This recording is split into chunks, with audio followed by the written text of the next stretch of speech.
Okti. Pagi. Gimana kabarnya hari ini? Alhamdulillah luar biasa untuk hari ini. Sehat ya Bu? Alhamdulillah sehat. Terima kasih atas waktu yang Bu Okti berikan. Oh iya, Bu Okti ngajar di kelas berapa ya?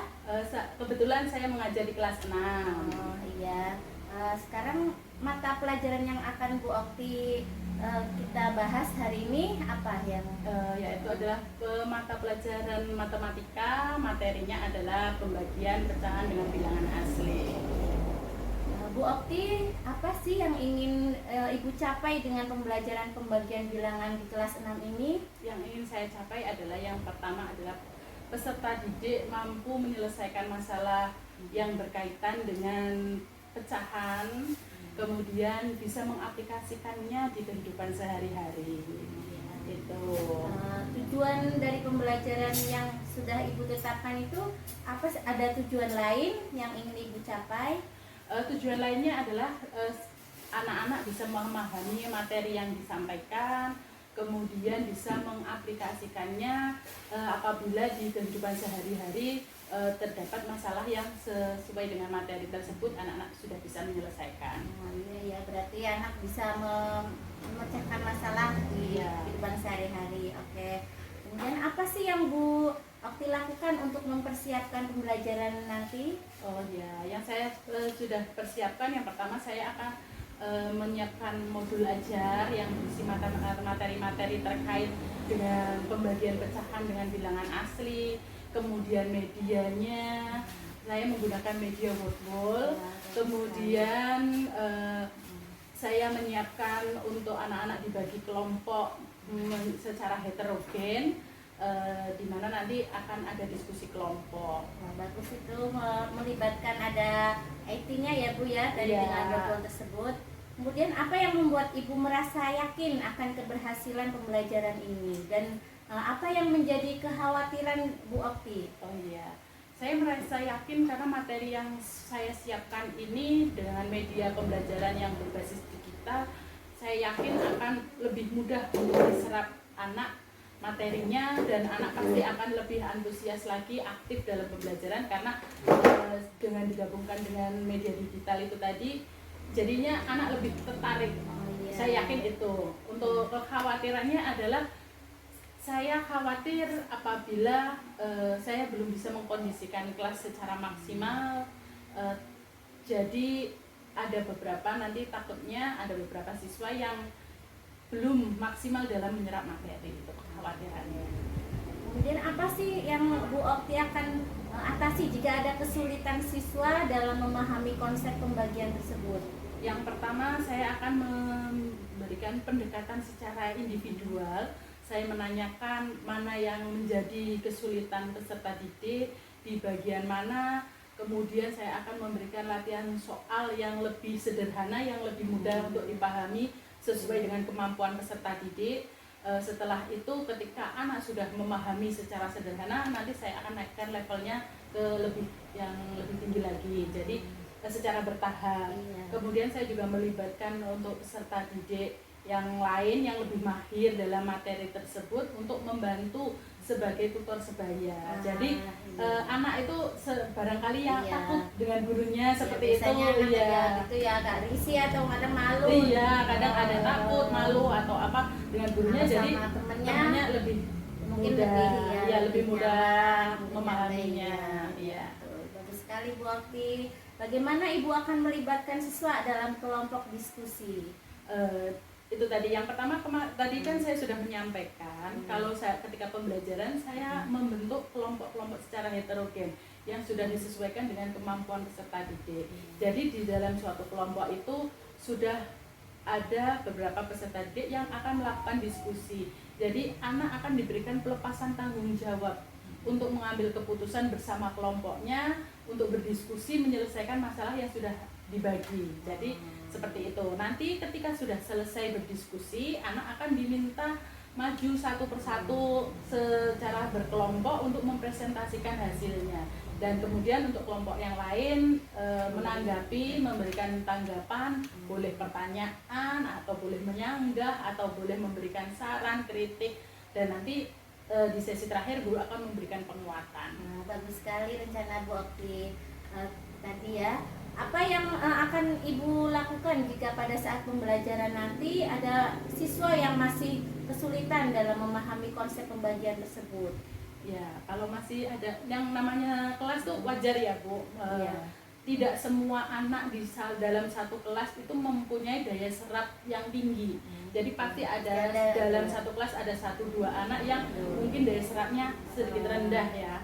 Jadi untuk anak-anak yang belum bisa memahami konsep yang dipelajari, saya yang pertama seperti yang saya ucapkan tadi, yaitu adalah memberikan pendekatan secara individual, menanyakan di mana kesulitan yang dihadapi, kemudian dengan memberikan soal yang lebih rendah tadi, dengan pemahaman yang lebih sederhana, biar anak itu lebih bisa menangkap materi tersebut, konsep tersebut biar lebih bisa dipahami.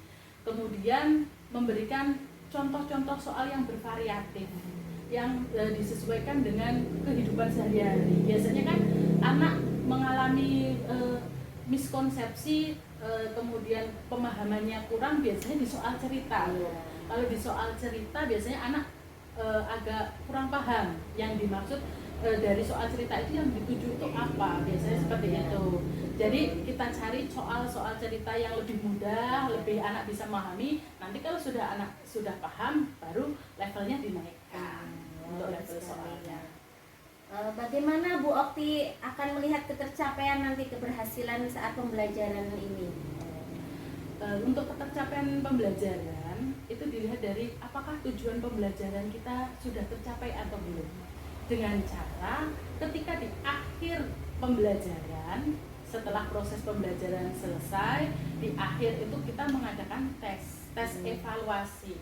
Nah, tes evaluasi itu tujuannya adalah untuk mengetahui apakah anak benar-benar sudah memahami konsep yang sudah diajarkan tadi, apakah sudah paham atau belum, dan itu dikerjakan secara mandiri. Jadi untuk mengetahui apakah tujuan pembelajaran yang kita tuju hari ini sudah tercapai atau belum melalui tes. Oke, terima kasih Bu Okti atas informasinya, atas sesi coaching ini. Mudah-mudahan nanti ketika ada Bu Okti lebih ingin ada sesuatu permasalahan, bisa saya libatkan ya. Bisa bertanya dengan saya akan pasti siap untuk meluangkan waktu untuk Bu Okti temani untuk kita memecahkan suatu masalah dalam kelas. Ya, terima kasih untuk fasilitasnya, untuk tempat sharing ya Bu, ya, untuk tempat sharing, saling berbagi. Apabila saya ada permasalahan, saya akan meminta bantuan kepada Ibu Dewi. Ya, saya pasti akan selalu meluangkan waktunya, saya dan pasti akan datang. Terima kasih Bu Okti, kiranya saja. Wassalamualaikum warahmatullahi wabarakatuh. Waalaikumsalam.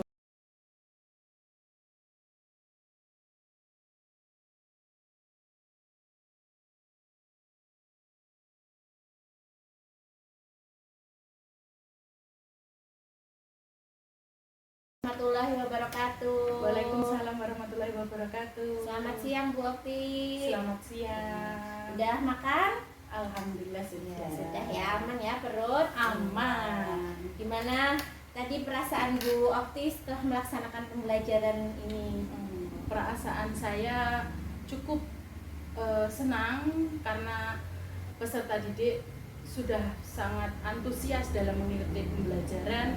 Kemudian dengan media yang saya buat, yaitu dengan media Word, anak-anak juga sangat tertarik untuk mempelajari materi yang sudah disampaikan, dan medianya pun juga sudah cukup efektif. Jadi efektif, anaknya tambah aktif ya Bu ya? Iya.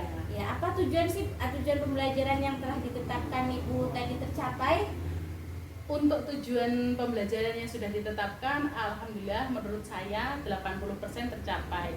Dari sebagian besar peserta didik sudah memahami konsep yang sudah dipelajari, tapi ada beberapa peserta didik yang masih mengalami kesulitan, yaitu dalam memahami soal-soal cerita. Ya, mungkin anak yang lebih kurang paham gitu ya Bu ya, ada yang lambat secara berpikir mungkin ya Bu ya. Iya. Saya apa yang berjalan dengan baik selama pembelajaran Bu? Yang sudah berjalan dengan baik adalah anak-anak sudah aktif dalam diskusi kelompok, kemudian aktif dalam mengikuti pembelajaran, dan juga media yang saya buat menurut saya juga sudah efektif. Bagus ya Bu ya. Iya. Kemudian apa sih yang menurut Ibu perlu diperbaiki dari pembelajaran yang Bu Okti tadi sudah laksanakan? Oh iya, yang perlu diperbaiki ya Bu. Iya. Untuk yang perlu diperbaiki adalah saya harusnya memberikan variasi-variasi soal yang lebih banyak lagi. Jadi tidak hanya soal yang level tinggi saja, tapi ada soal yang lebih sederhana bagi peserta didik yang mengalami lamban belajar, lamban memahami. Jadi tadi kesalahan saya adalah memberikan soal yang levelnya hot ya. Jadi untuk anak yang berpikirnya lamban itu menjadi kesulitan tersendiri. Jadi nanti untuk yang perlu diperbaiki adalah saya harus membuat variasi-variasi soal yang disesuaikan dengan kemampuan siswa. Jadi soalnya nanti lebih sederhanakan lagi ya Bu ya. Iya. Untuk anak yang lebih harus pemahamannya kurang gitu ya Bu ya. Iya. Apa yang Ibu lakukan untuk memperbaiki pembelajaran pada pertemuan nanti berikutnya Bu? Itu tadi untuk memperbaiki untuk pertemuan berikutnya, yaitu saya harus lebih siap lagi dalam membuat materi, harus lebih matang lagi disesuaikan dengan kemampuan peserta didik. Kemudian untuk variasi soal-soalnya juga harus diperbanyak lagi, contoh-contoh yang lebih sederhana sampai ke yang sulit itu harus diperbaiki untuk di pertemuan berikutnya. Apa yang Ibu lakukan untuk memastikan bahwa semua itu siswa dapat memahami konsep pembagian? Untuk memastikannya, yaitu di akhir pembelajaran saya akan melakukan tes evaluasi yang dikerjakan anak secara mandiri. Kemudian ada juga refleksi, di mana refleksi itu saya akan menanyakan kepada peserta didik apakah sudah paham betul dengan materi yang sudah diajarkan, apakah ada kesulitan, kalaupun ada di bagian yang mana kita merefleksikannya bersama-sama dengan peserta didik. Jadi nanti apabila ada kesulitan, saya akan melakukan pendampingan secara individu. Saya akan menanyakan kepada peserta didik dan akan memberikan bimbingan apabila diperlukan. Ya, bagus sekali ya Bu Okti ya. Nah, terima kasih atas waktu yang telah diberikan. Jangan ragu untuk bertanya ketika mengalami kesulitan atau ada suatu masalah lagi, bisa memanggil saya dan saya siap datang ya Bu Okti ya. Terima kasih. Selamat siang. Siang. Wassalamualaikum warahmatullahi wabarakatuh. Waalaikumsalam warahmatullahi wabarakatuh.